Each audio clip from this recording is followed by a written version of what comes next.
devastating for you. You cannot go back yesterday and send a text message. And this is kind of a classic of the black swan phenomenon, where it's a low probability event, but when it happens, you're dead.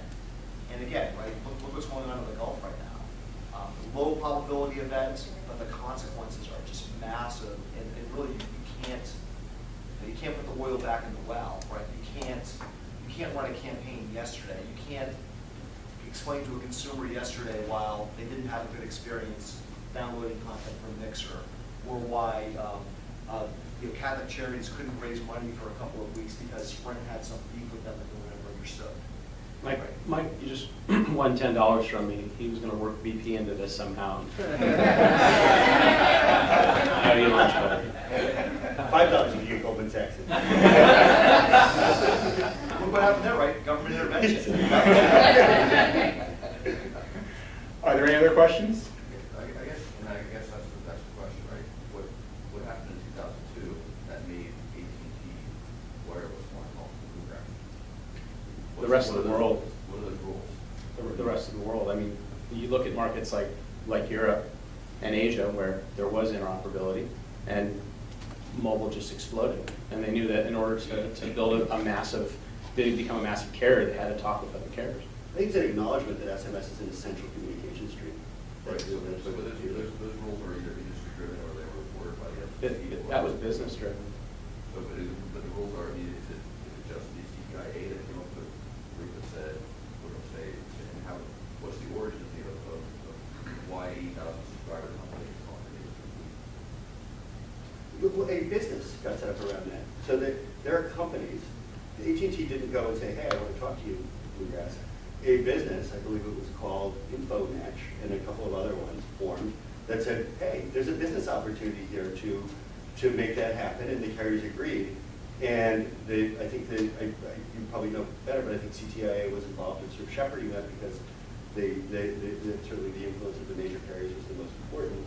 And these businesses created that interoperability, around which I think they still have significant businesses. InfoMatch, which is now Sybase 365, and a bunch of other, several other businesses as well that saw a business opportunity and went and did it. I don't think it was a nonprofit initiative. Right, Nor is what we're talking about. So AT&T signed a contract with InfoMatch. and InfoMatch then figures out how to connect all. And they charged for text messaging, so it was a volume generator. So perhaps the network could go call InfoMatch and say, okay, my also, and they might have access. I think that the sort of would take a little more exploration of that to explain how difficult that would be. You've seen how well these negotiations. Right. Oh, I know. John Candace with Aaron Fine. Quick follow-up on the long versus short code. From a user experience perspective, is there any reason why you guys would not want to dial 7 digits? Is it easier and more convenient to remember 4 digits or 5 digits? It's broad consumer adoption now. Everyone's invested in the idea that the way organizations communicate by text messaging.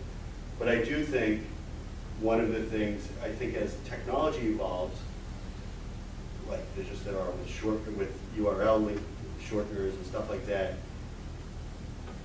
this can't be the state of the art forever, right? I mean, and URLs and phone numbers and click to call and text messaging and mobile, all that stuff has got to sort of come together into one kind of brand identity. I don't know how that's going to happen, but I suspect people are going to begin to be able to make phone calls over short codes. I think in some countries you can do that.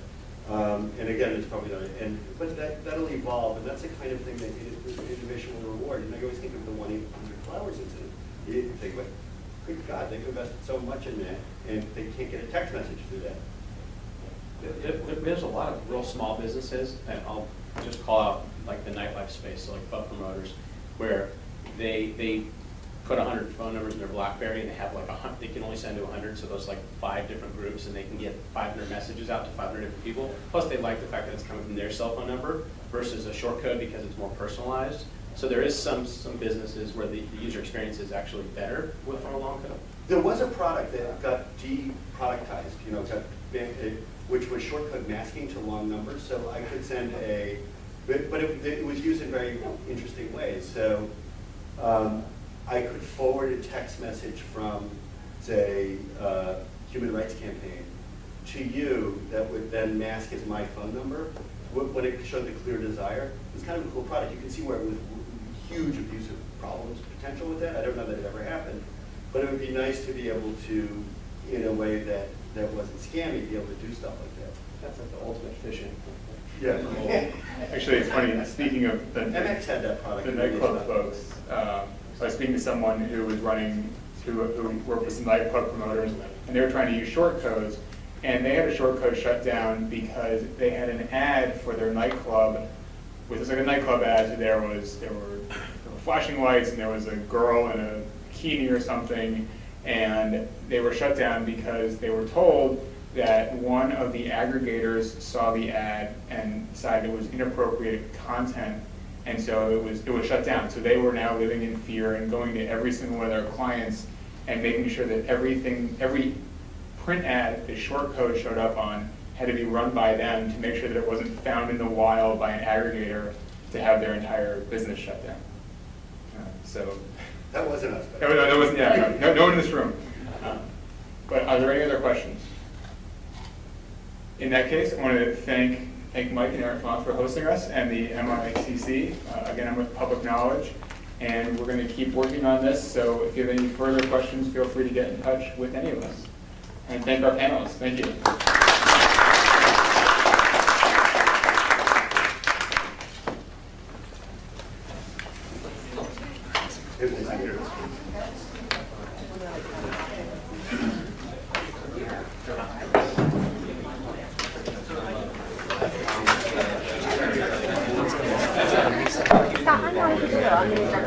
Oh, great to meet you. I didn't have Patrick's job. Okay. I don't have cards yet. They just started. But thank you. No problem. I'm trying to grab all our Okay, stuff. yeah, absolutely. Do you have a card? Oh,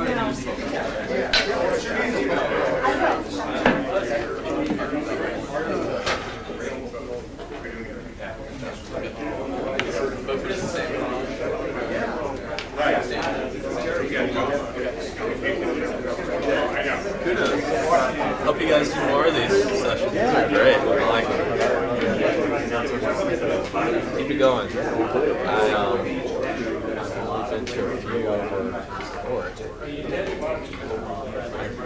They're based in a very different area. They like the entrepreneurial people and policies, but I like the telcos. So huge. Plus, it's the future. Yeah, it is the whole future. One day we'll have an IP address attached to a short code, or whatever it may eventually become. So. You're stamping your hat with your barcode. Yeah. And I'll just use my barcodes. That'd be great. Yes. So now that we Pretty much that. why aren't They play a bit more about international. I'm not sure where MMS fits in this, but Yeah. or how apps, if they have different rules.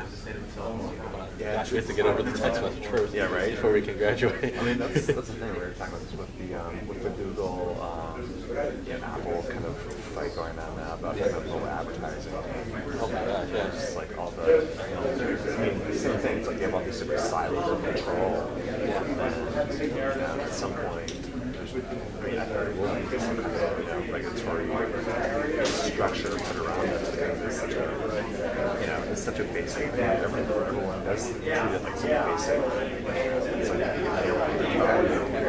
It's like, it's just attack of society.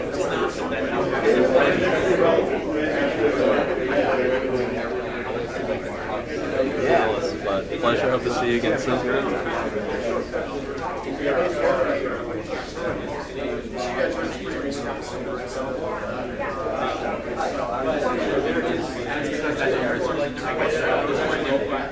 Jared